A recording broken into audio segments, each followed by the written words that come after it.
Hello friends, कैसे हैं आप सब। उम्मीद है कि आप सब अच्छे होंगे। आज मैं आप लोगों के दरमियान मोस्ट इम्पॉर्टेंट क्वेश्चंस फॉर सक्षमता 2.0 या एचएम परीक्षा 2.0, साथ ही साथ बीपीएससी टीआरई 3 के लिए बहुत ही बेनिफिशियल सेशन होने वाले हैं। इसलिए इस वीडियो को अंत तक देख जाइए और अगर मेरे चैनल पे नए हैं तो चैनल को सब्सक्राइब कर लीजिए, बेल आइकन को ऑन कर दीजिए और अपने यार दोस्तों के पास ज़्यादा से ज़्यादा वीडियो को शेयर कर दीजिए। चलिए तो देखते हैं पहला सवाल आपके स्क्रीन पे। रसोई गैस किसका मिश्रण होता है? जो गैस हम लोग खाना बनाने में यूज़ करते हैं वो किसका मिश्रण होता है? तो ब्यूटेन और प्रोपेन का मिश्रण होता है। किसका? ब्यूटेन और प्रोपेन का मिश्रण होता है। सवाल नंबर 2, चूने के जल में क्या होता है, यानी लाइम वाटर में क्या होता है? तो इसका सही आंसर हो जाएगा कैल्शियम हाइड्रोक्साइड होता है।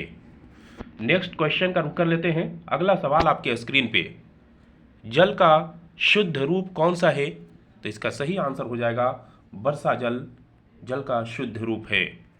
नेक्स्ट क्वेश्चन का रुख कर लेते हैं, बिजली के बल्ब के अंदर कौन सी गैस होती है? तो बिजली के बल्ब के अंदर ऑर्गन के अलावा हीलियम, नियॉन, नाइट्रोजन और क्रिप्टन होता है, जिसको निष्क्रिय गैस के नाम से जाना जाता है। तो हो सकता है कि आपके एग्जाम में इसमें से कोई एक ऑप्शन दे। तो ऑर्गन के अलावा जो भी गैस होते हैं वो सब निष्क्रिय गैस बोले जाते हैं, और वो हीलियम हो सकता है, नियॉन हो सकता है, नाइट्रोजन हो सकता है और क्रिप्टन हो सकता है। क्रिप्टॉन याद रखना है। चलिए अगला क्वेश्चन आपके स्क्रीन पे, कौन सी गैस सिगरेट लाइटर से निकलती है? तो इसका सही आंसर हो जाएगा ब्यूटेन। क्या होगा? ब्यूटेन। नेक्स्ट क्वेश्चन का रुख कर लेते हैं, सोडियम को किस में रख करके संचित किया जाता है? सोडियम को किस में रख करके संचित किया जाता है? यानी सोडियम को खुला नहीं रखा जाता है, किसी चीज़ के अंदर रखा जाता है। किसके अंदर रखा जाता है? तो मिट्टी तेल के अंदर रखा जाता है, क्योंकि यह बहुत ही क्रियाशील धातु होता है और जैसे ये खुले रखा जाएगा तो फिर ये गायब हो जाएंगे, विलुप्त हो जाएंगे। चलिए नेक्स्ट अगला सवाल आपके स्क्रीन पे, किसे भविष्य का ईंधन कहा जाता है? तो हाइड्रोजन को भविष्य का ईंधन कहा जाता है। किसे बोला जाता? हाइड्रोजन को भविष्य का ईंधन कहा जाता है। नेक्स्ट क्वेश्चन आपके स्क्रीन पे, शुद्ध जल का पीएच मान कितना होता है? तो शुद्ध जल का पीएच मान 7 होता है। अगला सवाल का रुख कर लेते हैं। अगला सवाल आपके स्क्रीन पे, हाइड्रोजन का आविष्कार किसने किया था? सही आंसर हो जाएगा कैवेंडिश ने। किसने किया था? कैवेंडिश ने।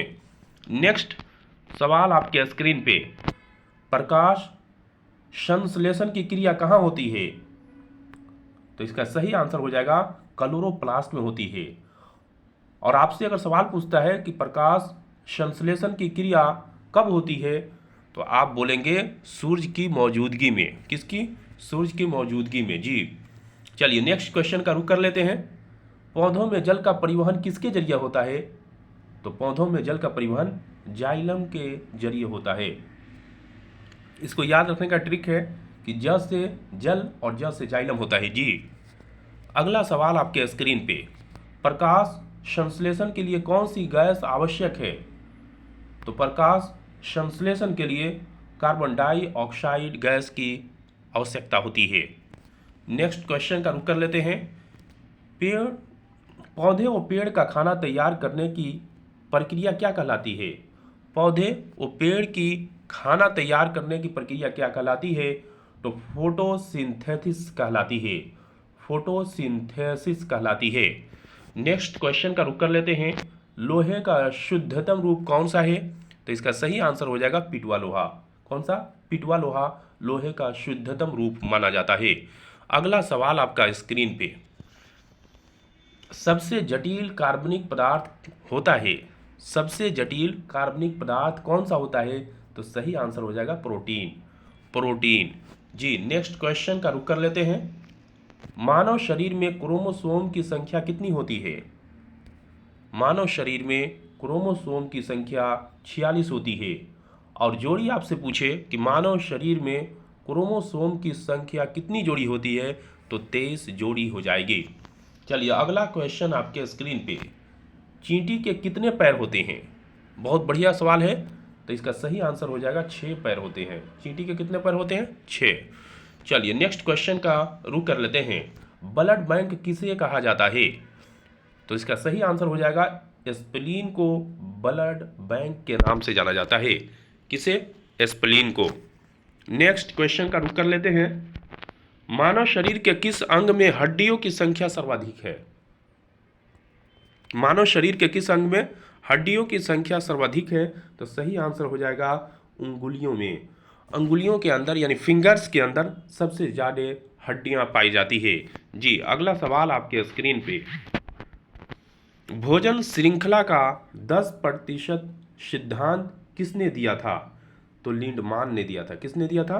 लिंडमान ने दिया था। भोजन श्रृंखला का 10% सिद्धांत लिंडमान ने दिया था। किसने दिया था? लिंडमान ने। जी अगला सवाल का रुख कर लेते हैं। लार की प्रकृति कैसी होती है? हमारे मुंह के अंदर जो लार टॉयलिन बनता है उसकी प्रकृति कैसी होती है? तो अम्लीय होती है। कैसी होती है? अम्लीय। चलिए अगला सवाल, पके हुए आम में कौन सा विटामिन पाया जाता है? तो इसका सही आंसर हो जाएगा विटामिन ए। क्या होगा? Vitamin A. नेक्स्ट क्वेश्चन का रुख कर लेते हैं। मानव शरीर की सबसे बड़ी ग्रंथि कौन सी है? तो मानव शरीर की सबसे बड़ी ग्रंथि लीवर यानी यकृत होता है। अगला सवाल का रुख कर लेते हैं। मस्तिष्क के किस भाग में शरीर के ताप को नियंत्रित करने का केंद्र होता है? यानी मस्तिष्क के किस भाग में शरीर के ताप को नियंत्रित करने का केंद्र होता है? तो इसका सही आंसर हो जाएगा हाइपोथैलेमस के अंदर होता है। कहाँ होता है? हाइपोथैलेमस के अंदर होता है। आज के लिए इतना ही। उम्मीद है कि आप लोगों को वीडियो बहुत पसंद आया होगा। अगर वीडियो पसंद आया है तो मेरे चैनल को सब्सक्राइब कर दीजिए, लाइक कर दीजिए और ज़्यादा से ज़्यादा अपने यार दोस्तों के पास शेयर कर दीजिए। आज के लिए इतना ही। दीजिए इजाज़त। अपना ख्याल रखिए।